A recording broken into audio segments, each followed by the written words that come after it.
नमस्कार. आज आपण बनवणार कुरकुरीत आहोत झाले. मस्त कुरकुरीत उपवासाला चालणारे शाबूच्या तांदळाचे पापड. ते बनवायला अगदी सोपे आहेत. आज खूप दिवसानंतर व्हिडिओ बनवते.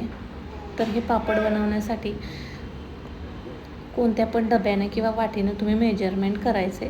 त्याच्यामुळे पापड आपले एकदम मस्त कुरकुरीत बनवून तयार होतात. तर इथं मी तुम्हाला व्हिडिओमध्ये जो डबा दिसतोय त्या डब्याच्या मापानं रात्रभर हे शाबूचे तांदूळ छान असे थोडेसे जास्त पाणी घालून भिजत ठेवले होते. म्हणजे छान असे मऊसर शाबूचे तांदूळ भिजले जातात.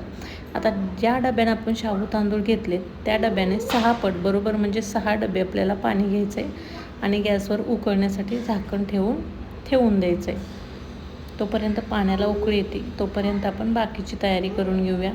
इथे मी 2 मध्यम आकाराचे बटाटे छान असे उभे खिसून घेतलेत आणि पाण्यामध्ये भिजत ठेवलेत. तोपर्यंत तुम्ही पाहू शकता इथं पाण्याला पण उकळी आली. आता काय करायचं आहे, आपण जे शाबूचे तांदूळ रात्रभर भिजवून घेतले ते त्या पाण्यामध्ये आपण थोडे थोडे टाकून व्यवस्थित असं मिक्स करून घ्यायचं आहे. ह्याला 2-3 मिनटं छान असं ढवळून मिक्स करायचं आहे खालपासून वरपर्यंत, म्हणजे शाबू तांदूळ खाली चिकटले जात नाहीत आणि व्यवस्थित असे मिक्स होतात. आता 5 मिनटं झाले. तुम्ही बघू शकता छान अशी पाण्याला उकळी आली, खळखळून असं त्याला उकळी आली आणि शाबूच्या तांदळाचा पण कलर थोडासा चेंज व्हायला लागला आहे. ह्याला छान असं आपल्याला ट्रान्सपरंट होईपर्यंत शिजवून घ्यायचं आहे. त्याच्यासाठी परत त्याच्यावर झाकण ठेवूया आणि 5 मिनटासाठी मध्यम आचेवरती त्याला छान असं ट्रान्सपरंट होईपर्यंत शिजवून घेऊया. 5-7 मिनटं झालेली आहेत. झाकण काढून घेतलं आहे. आता तुम्ही बघू शकता मिश्रण पण थोडंसं घट्ट झालं आहे. आता आपण जे बटाटे खिसून घेतले होते ना ते आपण त्याच्यामध्ये टाकून घेणार आहोत आणि परत व्यवस्थित आपण त्याला छान असं खालून वरपर्यंत मिक्स करून घ्यायचं आहे, म्हणजे मिश्रण तळाला चिकटत नाही. अशा प्रकारे आता याच्यावर झाकण ठेवून आपण त्याला साधारणतः 4 ते 5 मिनटं मध्यम आचेवरती छान असं शिजवून घेऊया, म्हणजे बटाटा पण व्यवस्थित शिजला जाईल. आता तुम्ही बघू शकता मिश्रण छान असं घट्टसर झालेलं आहे. शाबूचे तांदूळ पूर्णपणे ट्रान्सपरंट झाले. बटाटा पण शिजला गेला आहे. शाबूचे तांदूळ पण शिजले गेलेत आणि मिश्रण पण छान असं घट्ट झालं आहे. आता याच्यामध्ये आपण अगोदर काहीच टाकलं नाही, मीठ तिखट काहीच टाकलं नाही. तर इथं मी 1 चमचाभर चिली फ्लेक्स टाकले. चिली फ्लेक्समुळं काय होतं माहिती आहे का, कलर खूप छान येतो. जेव्हा व्हाईट पापड तयार होतं ना त्याच्यावर चिली फ्लेक्स खूप छान येतं. आणि आता याच्यामध्ये मी साधारणतः 2 छोटे चमचे मीठ टाकते आणि व्यवस्थित मिक्स करून घेते. मीठ मी अजिबात अगोदर टाकलं नव्हतं, कारण नंतर आपण बटाटा टाकतो. दोन्हींना व्यवस्थित मीठ लागावं म्हणून मीठ आणि तिखट अगदी शेवटीच टाकायचं आहे. व्यवस्थित असं मिक्स करून घेऊया. आणि सगळ्यात महत्त्वाची गोष्ट, मीठ थोडं बेतानं टाकायचं आहे बरं का, कारण अजून हे मिश्रण आपण पापड जेव्हा बनवतो तेव्हा ते पातळ होतात. त्याच्यामुळे मीठ थोडंसं कमी टाकायचं आहे.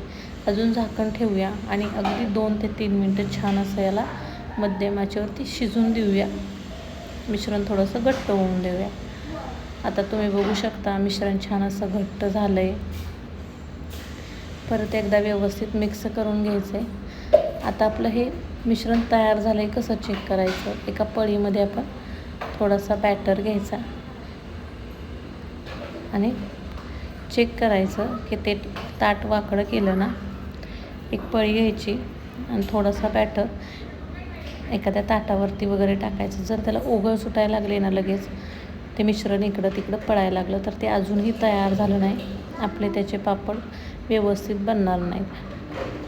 आता तुम्ही बघू शकता छान असं मिश्रण तयार झालं आहे. त्याला ओघळ नाही येते, काय येत नाही आहे. आता याच्यावर झाकण ठेवूया आणि आपण पापड घालायची तयारी करूया. त्याच्यासाठी मी इथं एक चटई हातरून घेतली आणि माझ्याकडं असा एक प्लॅस्टिकचा मोठा कागद होता ट्रान्सपरंट, तो मी मधून कापून त्याच्यावरती हातरून घेतला. याला तुम्ही ओढणीवरती साडीवरती पण घालता येतं, पण ते काढायला खूप टफ जातं. याच्यावर तुम्ही घातलं ना, सुकलं की अगदी अलगद असे पापड निघले जातात. तर हे मी दुपारच्या वेळेला घालते आणि इथं शहरात काय ऊन येत नाही म्हणून मी याला फॅनखालीच सुकायला घातलं आहे.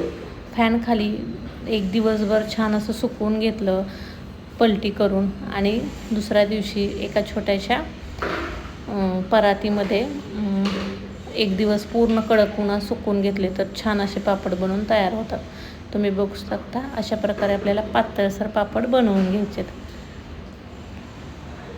आता हे बघा, फॅन खाली 24 तास म्हणजे सकाळी घातलेले, मग संध्याकाळी त्याला पलटी करून घातले, फॅन चालू होता रात्रभर, आणि दुसऱ्या दिवशी मग त्याला मी परातीमध्ये गॅलरीत थोडंसं ऊन येतं तिथं ठेवलेलं, कारण इथं शहरात काय ऊन येत नाही. आता तेलात टाकून मी छान असा तुम्हाला पापड तळून दाखवते. एकदम कुरकुरीत आणि मस्त असं हे उपवासाचे पापड बनवून तयार होतात. आपले उपवास असतात आणि मग आपण काय करतो, बाहेरचं दुकानातनं चिप्स वगैरे आणून खातो. त्याच्यापेक्षा हे चवीला पण खूप छान लागतात आणि अगदी आपण एकटं पण बनवू शकतो. आपल्यात मदतीला शहरात कोण नसतं तर काय बनवायचं म्हणलं की आपल्याला प्रश्न पडतो, किंवा ऊन येत नाही घरामध्ये. तर अशा वेळे उन्हात न वाळवता अगदी फॅनच्या वाऱ्यामध्ये सुकवलेले अगदी कुरकुरीत असे पापड बनवून तयार होतात. तर नक्की ट्राय करा आणि कसे तुमचे पापड बनले ते मला कमेंट करून नक्की सांगा. आणि रेसिपी आवडली असेल तर व्हिडिओला एक लाईक करा आणि चॅनलला सबस्क्राईब करा. थँक्यू.